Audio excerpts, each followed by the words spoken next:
Hi, this is மனிதரம் பேசும் சுனில். ஐயோ, இவர் மனசில் இருக்கிறதெல்லாம் சொல்லிடுவார். சார், என் மனசில் என்ன இருக்குன்னு சொல்லுங்கள் பார்ப்போம். நீங்கள் ஒரு சைக்காலஜிஸ்ட் தானே, ஒரு சைக்கோ தெரபிஸ்ட் தானே. சைக்காலஜிஸ்ட்னு சொன்னாவே மனசில் என்ன போயிட்டுருக்குது, என்ன நினைக்கிறாங்க அப்படின்னு சொல்லுவாங்கன்னு சொல்கிறாங்க. அது உண்மையா அப்படின்னு சொல்லி பல பேர் கேட்டிருக்காங்க. உண்மை சொல்லப்போனால் அது உண்மை கிடையாது. அது ஒரு சிலருக்கு கடவுள் கொடுத்த கொடையாக இருக்கலாம், கிஃப்டாக இருக்கலாம். ஆனால் எல்லாருக்குமே இது கிடைக்கிறது கிடையாது. ஒரு சைக்காலஜிஸ்ட், ஒரு கவுன்சிலர், அவங்களுடைய வேலை என்னென்னா உங்கள் கூட இருந்து உங்களுடைய இஷ்யூவை கேட்டு அதுக்கு தீர்வு கொடுக்கறது தான்.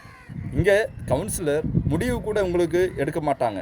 ஏன்னா முடிவு வந்துட்டு யாருக்கு பிரச்சனையோ, யார் அந்த பிரச்சனையிலேருந்து விடுபடணுமோ அவங்க தான் எடுக்கணும். இங்கே சொல்யூஷன் மட்டும்தான் கொடுக்கப்படும். ஏன்னா இது மாதிரி முடிவுகள் கவுன்சிலர்ஸ் கொடுத்ததுனால அதிக பிரச்சனைகள் வந்துட்டு அவங்க மீட் பண்ணியிருக்காங்க.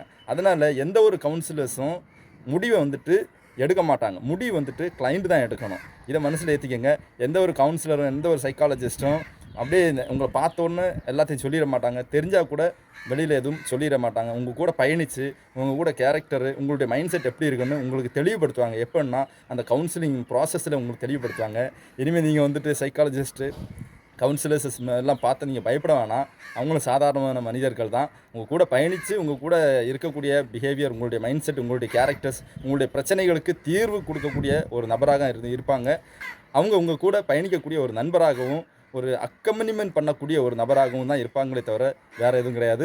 ஹோப் இது எல்லாருக்கும் புரிஞ்சிருக்குன்னு நினைக்கிறேன். இதே மாதிரியான கேள்விகள், சந்தேகங்கள், கன்ஃபியூஷன்ஸ், கிளாரிஃபிகேஷன் எதுவாக இருந்தாலும் கமெண்ட் பாக்ஸில் டைப் பண்ணிட்டு போங்க.